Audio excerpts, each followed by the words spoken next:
Hi, welcome back to Your Body. We are back at another Lenox Hill Radiology location. Today we're at East 77th Street, and we're going to talk today about musculoskeletal radiology. And if you want to know what that is, we're going to find out more about that with my guest, Dr. Gregory Wilde, who is the Director of Musculoskeletal Radiology for Lenox Hill Radiology, right? Yes. Yes. So welcome. Thank you for joining me. Thank you. I'd love to find out, well, first off, let's talk about what is MSK, or musculoskeletal radiology, exactly. The musculoskeletal radiology is imaging of the musculoskeletal system, so bones, joints, muscles, tendons, using various different modalities. At the most fundamental level, X-rays, which have been around for 100 years. Yeah. Because those show us the bones and the joint spaces very well. Yeah. And then after that, ultrasound is a newer emerging modality. And MRI and CT scanning. Okay. Should I define those? Yeah, I'm curious. Yeah, because like what makes you choose one modality over another? It all depends upon the indication. So Okay. Almost every musculoskeletal problem, you start off with an X-ray because it gives us those fundamental things that we can look for, like calcifications in the soft tissues. We can look at the bones themselves to see if there's a tumor that might be hiding that no one knows about. Right. We can look for necrosis in the bone, fractures. Necrosis? Bone death. Oh, okay. So like avascular necrosis, Yeah. bone death, and then joint space narrowing like you'd see in arthritis. Okay. Bone spurs that you see in arthritis, and fractures, dislocations. Mm-hmm. So X-rays, and then the next step after that depends upon what the problem is. So if the X-ray shows joint space narrowing, for example, and you in the knee, let's take the knee for an example. Okay. Then you would potentially do an MRI to be able to look at the cartilage inside the knee and to look at the menisci inside the knee Okay. to see if there's a tear in the meniscus or if there's a cartilage defect or, some addressable problem. Right. Right. And if there was a fracture that you saw on an X-ray, then you might choose to do a CT scan next if it's a surgeon, because they need the CT scan to plan for the operation, because it shows you a map of where everything is. Okay. It shows the bones in more detail. Right. So that you can, like if there's a dislocation, for example, you might need to see how big so in a shoulder dislocation, there's something called a Hill-Sachs defect that can occur because the humeral head impacts into the scapula, the glenoid, Okay. and both sides get fractures. So depending upon how big those fractures are, determines what type of surgery is going to be done. Right. So if the fractures are really small, then the surgeon is most likely just going to do a repair of the soft tissue labrum. Right. But if the fractures are big, then they might need to use a bone graft from another part of the shoulder and put it into position so that the shoulder stops dislocating. Yeah. So CT scan is great for preoperative planning. Okay. And sometimes to find small fractures. Yeah, it's the only reason I know what you're talking about is because literally my stepmother just over Christmas fell and dislocated her shoulder and broke it at the same time. So that's the only reason I'm like, all familiar with what you're talking about. Right, yeah. So But a lot of times for shoulder dislocation, you'll do the MRI and the CT scan. Yeah. Because both of them have complementary information. The MRI has great information about the soft tissues like labrum. Right. And it's looking for a labral tear. Okay. And the MRI can show the fractures. It'll show you that there was a fracture, but to get the precise measurement of how big the fracture is, the CT scan is much better because it shows the outlines of the bones to a much greater degree of accuracy. Right. I find it so interesting also that X-ray, which is like the original, radiology modality, is still like the go-to. The first thing. Yeah. It's the first step. Yeah, I find that so because interesting. it's so fast. Yeah. It's fast, easy, and it's very inexpensive. Right. And it gives you a lot of information. Yeah. A lot of times we have a problem with when we're reading an MRI because we don't have the X-ray. Oh. And you can't tell everything from the MRI. Like calcifications can be harder to tell that they're there because they're very dark in their signal on the monitor. So Okay. it's hard. It's easy to see bright stuff, Yeah. but it's hard to see dark things. So calcifications could be hard to see. Right. And sometimes bone tumors can be much better characterized on an X-ray because you can easily see, how aggressive it is. Right. And so, the X-ray is super important. Yeah. And It's funny. yeah. It stood the test of time. I mean, I guess it's evolved a little, like in terms of digital versus film, right? Right. Yeah. I mean, we can read them much faster now. Right. Because, you don't have to hang them on the film, Right. on the film reader. Yeah. They come up on the monitor. Yeah. But super important. And one thing, about our practice that can be a challenge is that we don't have that X-ray a lot of times. A lot of times the X-ray is done in the surgeon's office.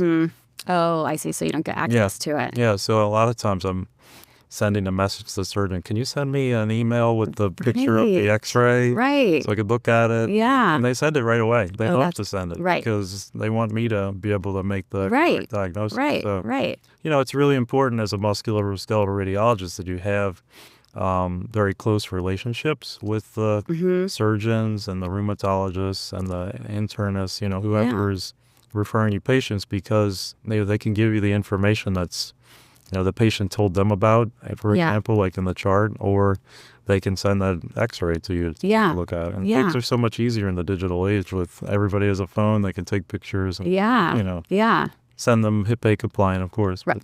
Of course. So what inspired you to go into MSK? I was a biomedical engineering major in college. Okay. And that's kind of how I got most interested in radiology. Like I always knew that I wanted to be a doctor. Okay. Because I wanted to help people, and I always helped myself. I had multiple ear surgeries when I was a child. Oh. And those doctors were always so kind and generous, and I knew that that's what I wanted to do. So when I finished engineering, I was good at math and biomechanics. And so when I got into radiology, I loved how in musculoskeletal imaging, you didn't have to necessarily look at the images to know what the problem was going to be. You could look at the history and think about the mechanics of how the injury occurred, and you know exactly where to look on the images to find the problem. Okay. As opposed to like neuro radiology, where the hemorrhage in the brain can just randomly occur anywhere. Right. So there's like more or the cause and tumor effect. can be random. So you really are, searching each image carefully in neuroradiology or body imaging, because the disease is very random. But in musculoskeletal, it's very specific. Somebody, right now, ski season, every other knee MRI is an ACL tear. Right. And, I don't even have to look at the images. I know where to look. Right. I know exactly what images to go to find where the problems are going to be. Yeah. They all follow a classic mechanism of injury where the tibia shifts with respect to the femur and you get bone bruises, Yeah. specific pattern in a specific location, and the meniscus can get involved and the medial collateral ligament can get involved. But if you know the injury pattern, then you're not going to miss anything. Right. So I love that. Right. It makes my job easier. Right. And I love thinking about that too. Yeah. Yeah. Every single musculoskeletal injury has that type of thing. Baseball pitchers have a specific way that they can injure their shoulder and their elbow because of the overhead throwing motion that puts stresses in a specific way. Yeah. So if you know that history, then you can kind of figure it out before you even look. That's very cool. It's kind of like being a detective. Yes. Yeah. Yeah. So it's fun. Yeah. And it's like playing a game too. Right. Right. I liked video games a lot when I was growing up. Yeah, that's Still what it like sounds video like. games, Yeah. And it's like playing a game.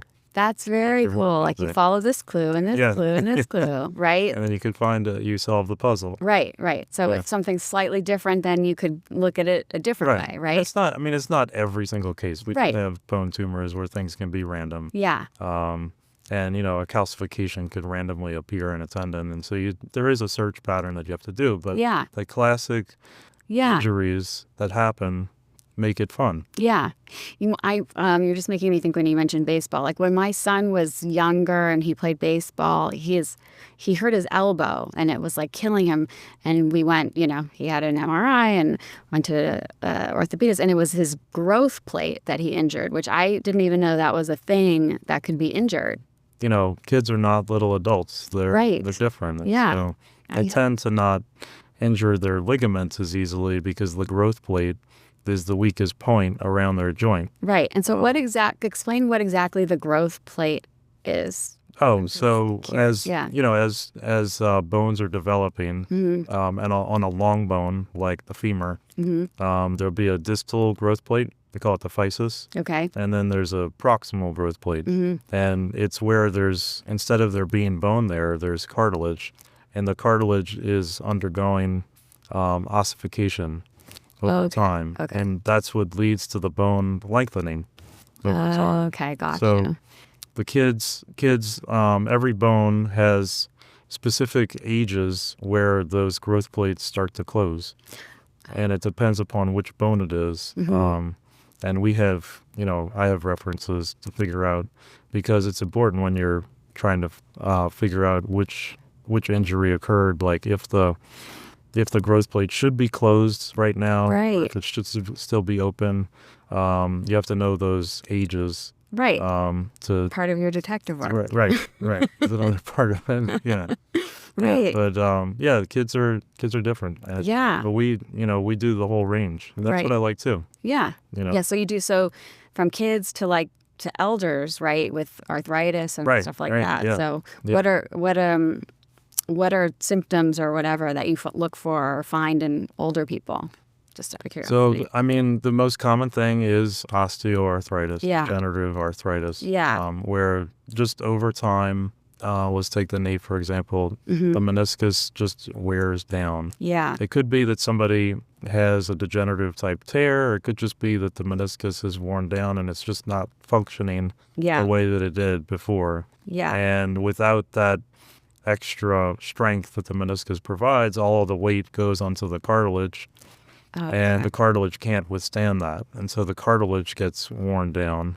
And eventually, once the cartilage is completely worn down, the bone is just exposed, and it's bone articulating with bone instead of there any cartilage. So there's no, it ends up messing up the lubrication too. So the lubrication is all the fluid in the joint. And the fluid gets angry and gets complex, and you get these effusions, large pools of fluid in the joint, and synovial inflammation. Right. I mean, is arthritis inevitable for everybody? Yes, it is. Yeah. It is. And the best way to slow the process is to keep the weight off.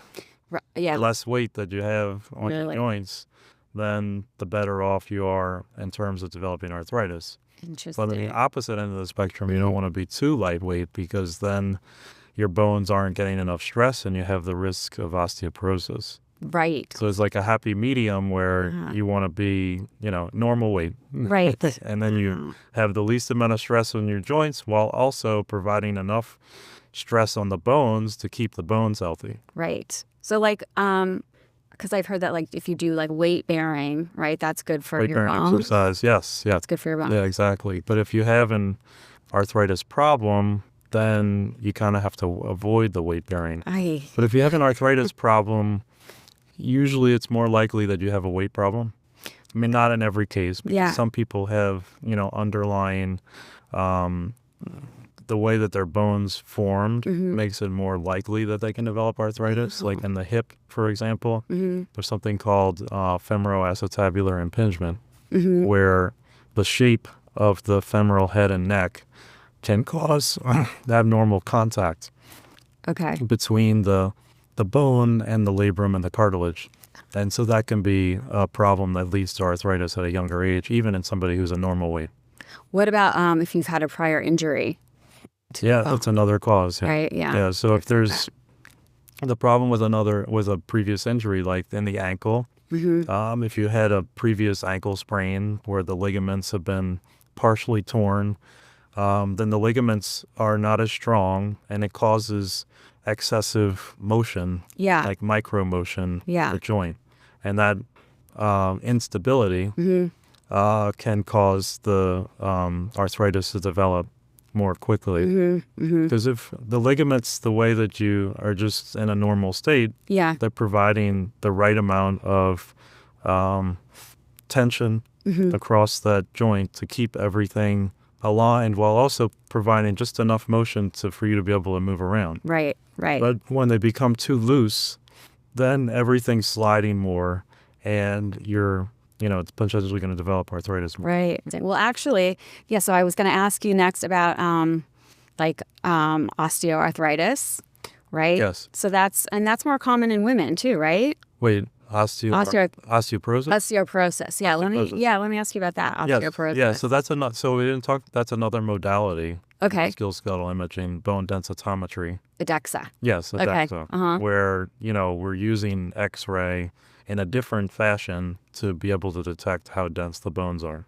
Interesting. And women, because of menopause, they lose estrogen. And estrogen was the main factor that was, that keeps the bone strong. And so, and men have a decline too. It's just not as steep of a decline as women. Okay. So women have, all people have like a peak bone density that they reach in their life. Yeah. Around, their 40s. Okay. And then they undergo a decline. And so bone density is like a long-term thing that everybody needs to counteract by having enough calcium, having enough vitamin D, and then also, not being severely underweight, doing enough weight-bearing exercise. The bones are healthy and strong so that you can reach the highest peak bone mass in your life that you can. Yeah. So that when the decline that everybody experiences comes, you're not going to be as severely affected. Right. So what about people that experience that early, like osteoporosis or osteoarthritis? Right. So osteoporosis can happen earlier because of systemic diseases, like inflammatory diseases like rheumatoid arthritis. If you have cancer, that could be another cause. Drug-induced osteoporosis, lots of drugs can have that as a side effect, like steroids. A lot of people have to take steroids for long-term because of different diseases, and that can cause accelerated osteoporosis. And so then those people are really at a disadvantage because they can't reach that peak bone mass that normal people can. So we need to use drugs at an earlier stage to counteract that. Yeah.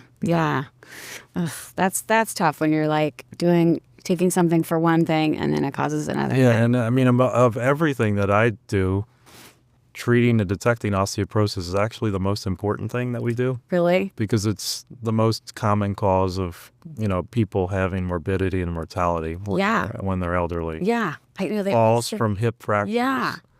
Results in hospitalization that can be prolonged rehab. And then, problems with venous blood clots that go to the lungs. Yeah. People. I know they always say like when someone's old age, like if they fall and break their hip, they're always like, oh, that's it. That's right. Yeah, it can basically lead to the end of life. And so other part of it too is muscle strength. So it's not just bones being strong, but muscles need to be strong too, because everybody has kind of this progressive atrophy in their muscles as they get older. Yeah. So exercise, super important to counteract that. Yeah. So really the bottom line for anybody is exercise. Exercise, keeping weight in a normal. Yeah. Okay. And then you can prevent these long-term musculoskeletal problems, or at least slow them down. Okay. That's good. That's good advice. Yeah. So let me I wanted to ask you also, so you specialize, like you're specialty trained in musculoskeletal radiology. Yes. Right? Yeah. So what's the advantage for somebody, who goes to a radiologist to have your images or your radiology read by a specialty trained radiologist versus a general? Right. So I had, and all musculoskeletal radiologists, most musculoskeletal radiologists have an extra year of training after residency. So radiology is 1 year of internship, 4 years of radiology residency, and then 1 year of fellowship. So I had an extra year of fellowship, and most musculoskeletal fellowships will be dedicated programs that really have a lot of musculoskeletal cases. So I was at a hospital for special surgery, and I just for a year read exclusively musculoskeletal cases. Yeah. And then once you get into practice, if you're a musculoskeletal radiologist, then in our practice, almost all of my team does 100% of their cases are musculoskeletal. Right. So just because of that, I mean, it's impossible for a general radiologist to be able to have the same quality on their reading as somebody who's doing it 100% of their time, their whole career. Right. So I've been doing 100% musculoskeletal radiology for, I think, 10 years now. The first 5 years I was doing it like 75% of the time. Mm-hmm. So, I'm just very good at it. And like knowing those patterns, it's like riding a bike for me. Right. I open up a knee MRI and I know what to look for right away. Right. And the general people know, it's not like they don't know it, but they just don't.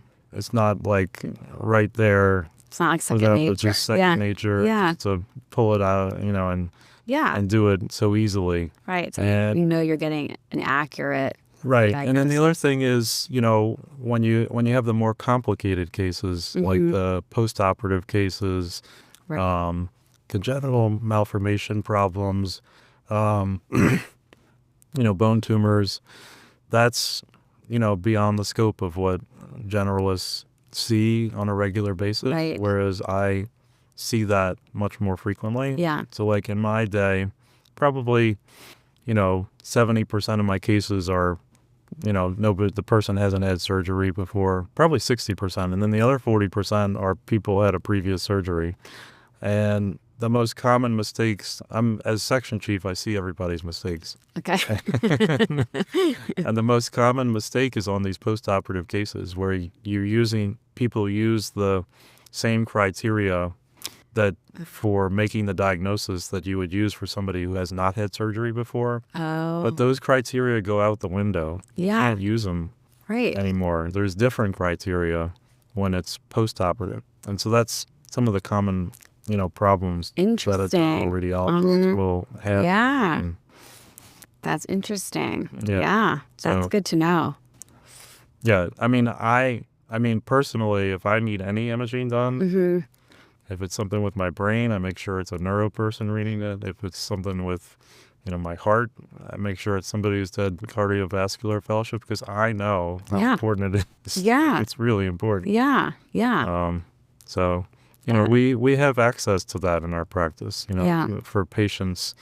We have about 20, 25 musculoskeletal radiologists, and all of them are reading, 100% MSK radiology for the most part, and they're all musculoskeletal fellowship trained. And if they're not, they've done it like 100% for their whole career. Right. So, they're knowledgeable enough to have the correct, be able to make the correct diagnosis. Yeah, that's good to know.